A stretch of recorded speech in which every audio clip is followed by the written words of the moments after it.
Assalamualaikum warahmatullahi wabarakatuh. Sahabat Akarimba, jumpa lagi dengan kami. Pada episode kami yang lalu, kami menyajikan kisah waliullah, yaitu Kanjeng Sunan Kalijaga yang nyentrik dengan segudang ilmunya.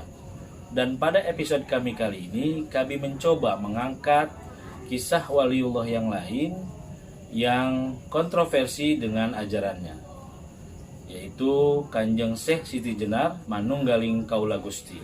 Untuk lebih jelasnya, mari sama-sama kita ikuti kisah selengkapnya. Selamat menyaksikan.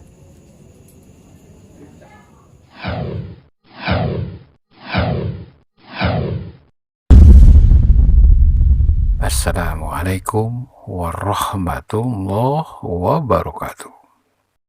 Para pemirsa Karimba yang budiman, dimanapun Anda berada, baik yang nyata maupun yang gaib.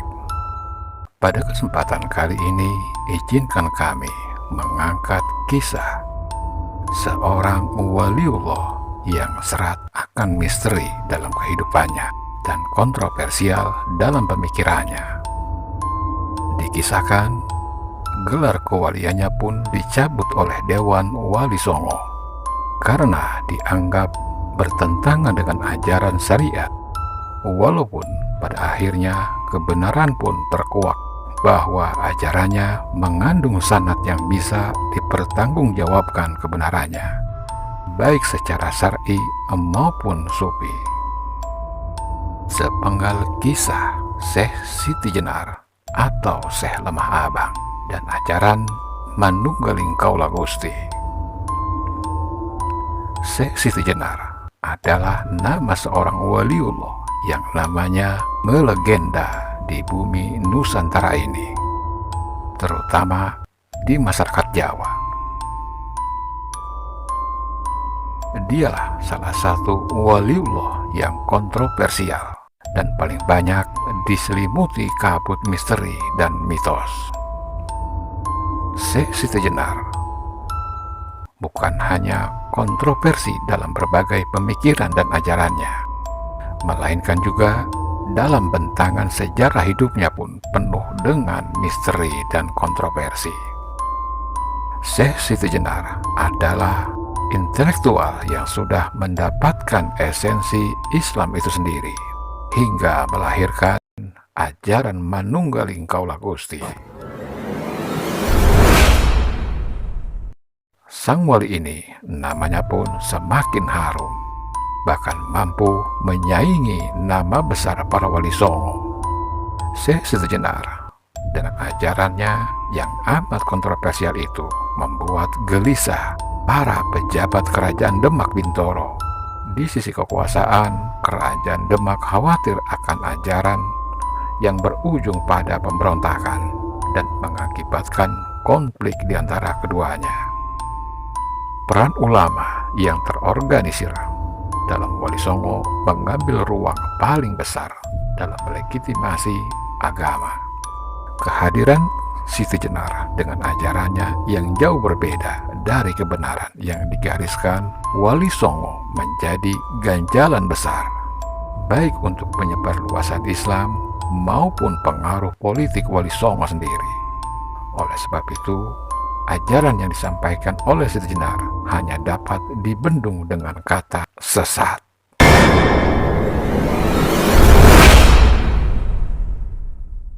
Sampai saat ini tidak ada yang mengetahui secara pasti asal-usulnya.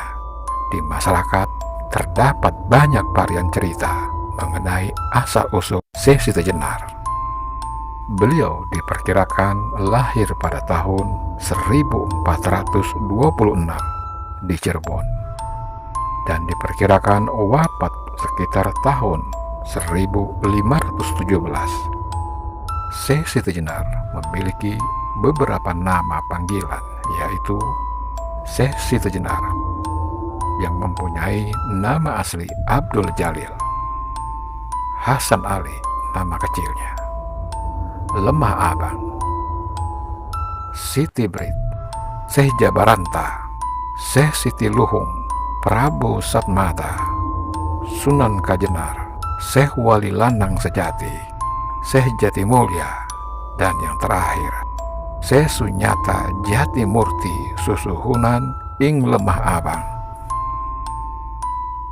Dikisahkan, Syekh Siti Jenar menikah dengan Putri Ayu Kenanga, yaitu anak dari Ki Kebo Kenango yang bergelar Ki Ageng Pengging, yaitu bangsawan Majapahit yang masuk Islam. Kemudian melahirkan 4 orang anak, yaitu Sayyid Abdul Qohar atau Datuk Pardun, yang kedua Sayyid Abdul Qadir atau Datuk Bardut, yang ketiga Saripah Jainab, dan yang terakhir Darbut. Dalam naskah Negara Kertabumi Sarga 3 Pupuh 77 menyebutkan bahwa Abdul Jalil sewaktu dewasa pergi menuntut ilmu ke Persia dan tinggal di Baghdad selama 17 tahun. Ia berguru kepada seorang mullah Syiah Muntadar atau Syiah Imamiyah dan menguasai berbagai jenis ilmu pengetahuan agama. Menurut cerita, tutur di kalangan penganut tarekat Akmaliyah, orang Syiah Muntadar itu bernama Abdul Malik al-Baghdadi dan kelak menjadi mertua Syekh Lemah Abang. Rupanya selama menuntut ilmu di Baghdad, Abdul Jalil lebih berminat mendalami ilmu tasawuf, sehingga ia sangat mendalami menguasai ilmu tersebut. Bahkan kesukaannya pada ilmu tasawuf tersebut, ia berguru kepada Said Ahmad yang menganut aliran tarekat Akmaliyah, yang jalur silsilahnya sampai kepada Abu Bakar Asy-Syiddiq radhiyallahu an. Silsilah tarekat Akmaliyah yang diperoleh Syekh Datuk Abdul Jalil dari Syekh Ahmad Baghdadi. Selain menganut tarekat Akmaliyah, Syekh Lemah Abang juga menganut tarekat Syatariyah yang diperoleh dari saudara sepupunya yang juga guru rohaninya, Syekh Datuk Kahfi. Pergumulan menguasai berbagai disiplin keilmuan di Baghdad yang dewasa itu merupakan pusat peradaban, telah menjadikan pandangan-pandangan Syekh Datuk Jalil berbeda dari kelajiman. Ilmu tasawuf yang berdiri tegak di atas fenomena pengetahuan intuitif yang bersumber dari kolbu oleh Syekh Datuk Kahfi Abdul Jalil diformulasikan sedemikian rupa dengan ilmu filsafat dan montik atau logika, sehingga ajarannya menimbulkan ketidaklajiman dalam pengembangan ilmu tasawuf yang merupakan pengetahuan intuitif yang bersifat rahasia, yang serta-merta merubah menjadi ilmu yang terbuka untuk dijadikan bahan filosofis. Sebab Syekh Datuk Abdul Jalil beranggapan bahwa pengetahuan ma'rifat yang bersifat suprarasional tidak harus dijabarkan dengan sistem isyarat atau kode yang bersifat mistis dan tidak bisa dipertanggungjawabkan secara masuk akal. Sebaliknya, pengetahuan gnostik harus bisa dijelaskan secara rasional dan bisa diterima dengan akal.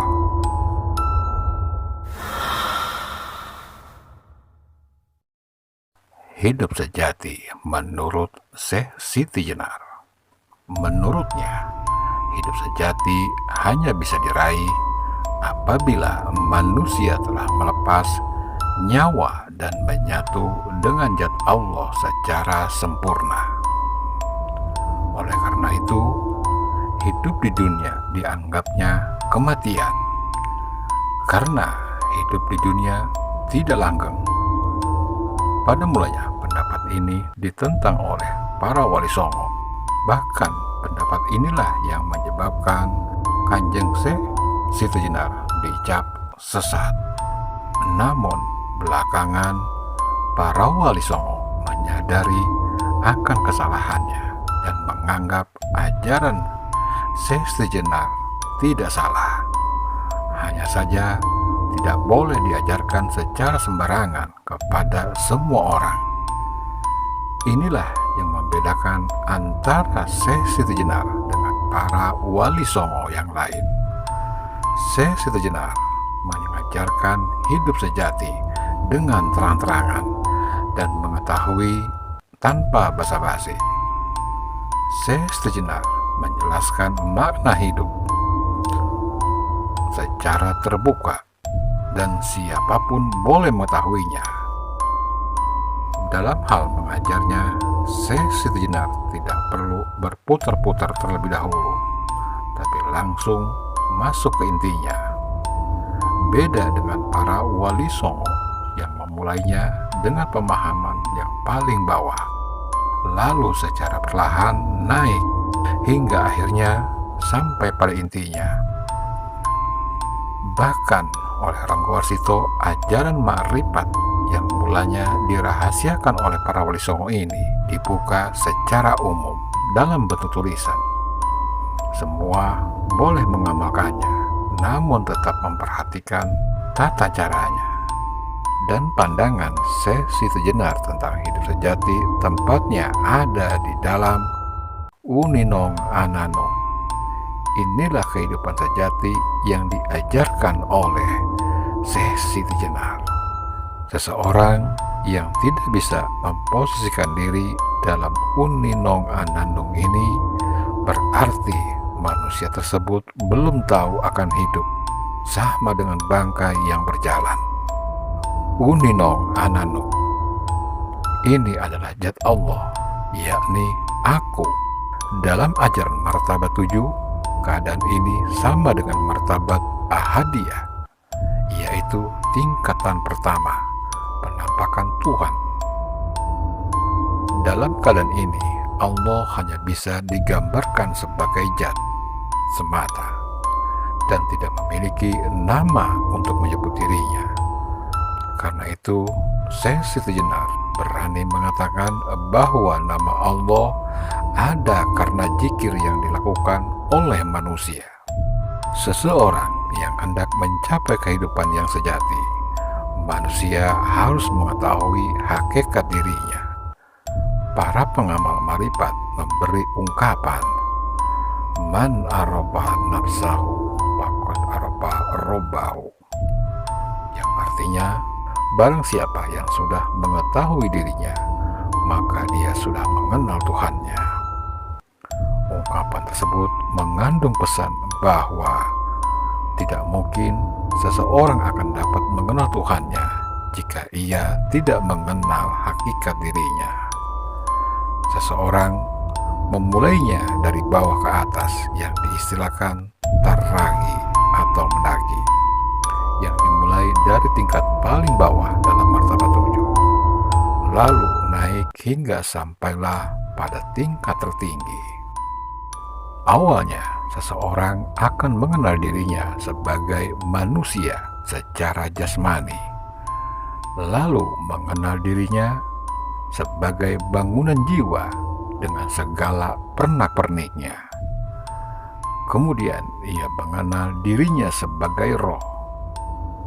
Setelah itu, ia mengenal dirinya sebagai satu kesatuan alam semesta atau makrokosmos, yakni Nur Muhammad.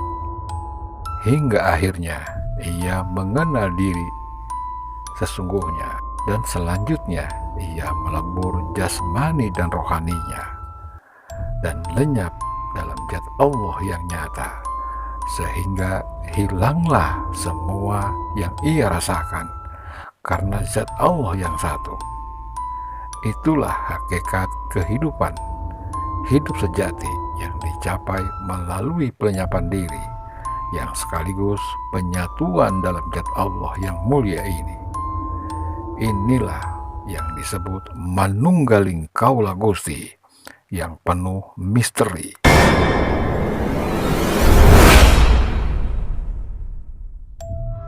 Hanya orang-orang terpilih yang bisa merasakannya. 9 ajaran pokok Kanjeng Syekh Siti Jenar. Ajaran pertama, tidak mengabsolutkan pendapat. Pendapat boleh diperdebatkan, tetapi tidak untuk melindas pendapat orang lain. Muncullah mazhab dalam berbagai agama di dunia membuktikan bahwa ajaran agama pasca pendiriannya sebenarnya merupakan pendapat yang dikembangkan dari ajaran asal agama itu. Jadi kebenaran pendapat, kebenaran yang dibangun atas dasar akseptabilitas masyarakat atau komunitas tempat pendapat itu berkembang. Ajaran kedua yaitu menjadi manusia hakiki, yaitu manusia yang merupakan perwujudan dari hak, kemandirian, dan kodrat. Kodrat adalah unsur yang menopang asas hak dan kemandirian dalam kehidupan bermasyarakat. Kodrat pada manusia merupakan kuasa pribadi.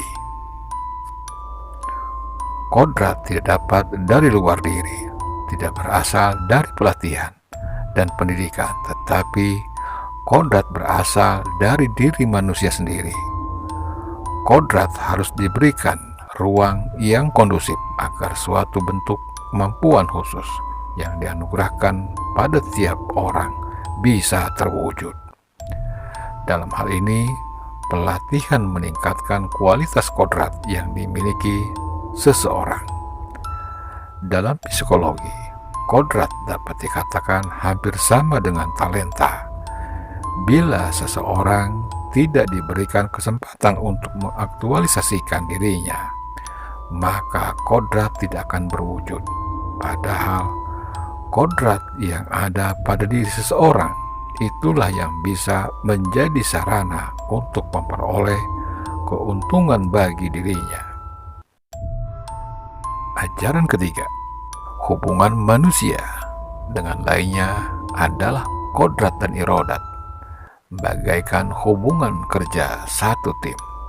Tidak ada hubungan kekuasaan, tidak ada hubungan posisi, memerintah dan diperintah antara manusia yang satu dengan lainnya, terikat oleh kodrat dan irodatnya, sehingga seperti hubungan sel yang satu dengan sel yang lainnya di dalam tubuh.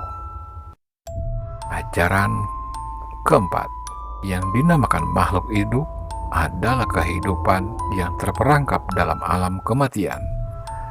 Zat mati tidak akan dapat menimbulkan kehidupan, sedangkan zat hidup tak akan bersentuhan dengan kematian. Tuhan disebut zat yang maha hidup karena dia eksis karena dirinya sendiri. Kekuatan hidupnya mengalir dalam alam kematian sehingga muncul sebagai makhluk hidup. Ajaran kelima, pemahaman ilmu sejati. Sejatining ngelmu lungguhe cipta pribadi, pustining pangesti rina, gineleng dadya sawiji, wijanging ngelmu diatmika, neng kahanan eneng ening. Manusia harus kreatif karena manusia telah dianugerahkan oleh Allah yang Maha Kuasa untuk dapat mengaktualisasikan ilmunya yang berasal dari dalam dirinya. Ilmu sejati bukanlah ilmu yang kita terima dari orang lain, yang kita dapatkan dari indera pengajaran dari orang lain itu hanya terrefleksi dalam ilmu, sedangkan ilmu sejati adalah ilmu yang lahir dari kedalaman batin. Ajaran pokok keenam,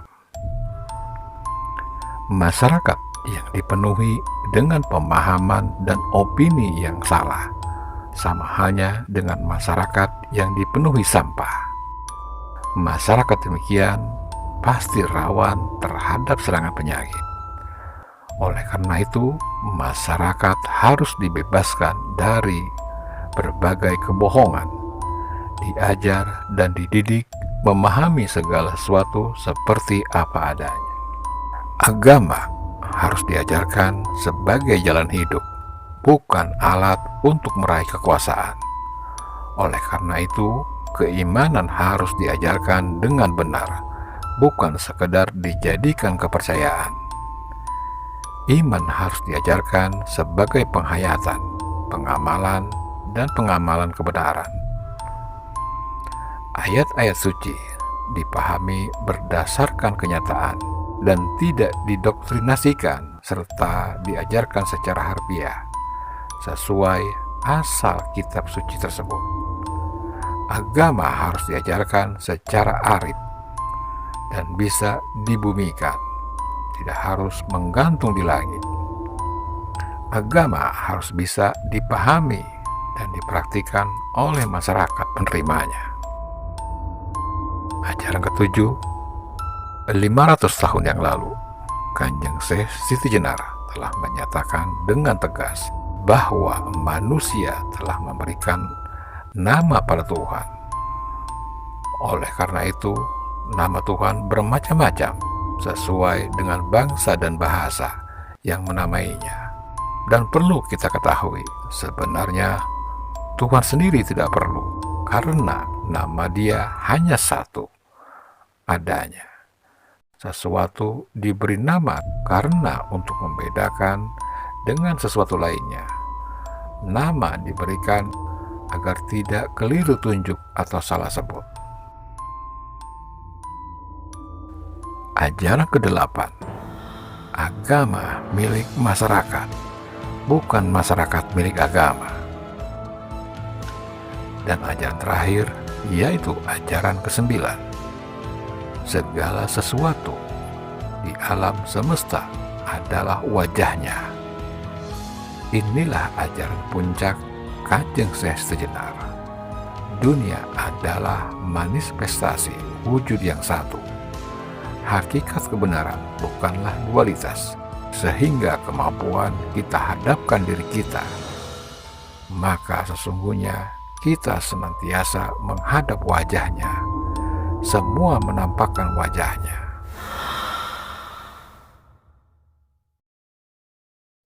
Demikian sepenggal kisah Kanjeng Syekh Siti Jenar, pencetus ajaran manunggaling Kaula Gusti, yang telah memberi warna tersendiri pada hasanah budaya dan kearifan lokal Nusantara ini. Semoga tayangan ini bermanfaat untuk kita semua dan menjadi bahan perenungan. Semoga tayangan ini bermanfaat untuk kita semua dan menjadi bahan perenungan bahwa ibadah yang kita jalani selama ini ternyata jauh dari kata sempurna, bahkan tidak menyentuh sama sekali. Semoga kita semua bukan termasuk orang yang bangga dengan ibadah dan amalia kita, dan bukan orang-orang yang mengharapkan surga, melainkan Sang Pemilik surga tujuan akhir kita. Kami atas nama tim Akarimba memohon maaf lahir dan batin bila ada kesalahan dalam ucapan dan tidak sesuai dengan cerita serta data yang ada. Mbah Jagat Nurjati mengatakan, ingat pada puncak perenungan dan keheningan jiwa, maka akan terjadi penegasan eksistensi diri yang terkurung raga. Kehambaan pun hilang, lenyap, dan sirna. Bila kehambaan masih tetap eksis, maka alam semesta ini masih berada dalam keadaan dualitas. Keadaan inilah yang menyebabkan manusia terpisah dengan Tuhannya. Meskipun secara konseptual bahwa Tuhan lebih dekat dari urat lehernya, akan tetapi selama dualitas belum sirna, maka secara faktual Tuhan masih jauh dari urat lehernya. Karena Tuhan dianggap berada di singgasananya, jauh tak terjangkau. Wallahu a'lam bishawab. Wabillahi taufiq wal hidayah, waridho wa inayah. Wassalamualaikum warahmatullahi wabarakatuh. Demikianlah Itulah tadi kisah dari Kanjeng Syekh Siti Jenar. Pada episode kami selanjutnya kami akan menyajikan tentang kejawen sahabat Akarimba. Besar harapan kami untuk menyaksikan video kami selanjutnya. Dan jangan lupa untuk subscribe, like, dan komen pada setiap video yang kami sajikan. Demikian, wassalamualaikum warahmatullahi wabarakatuh.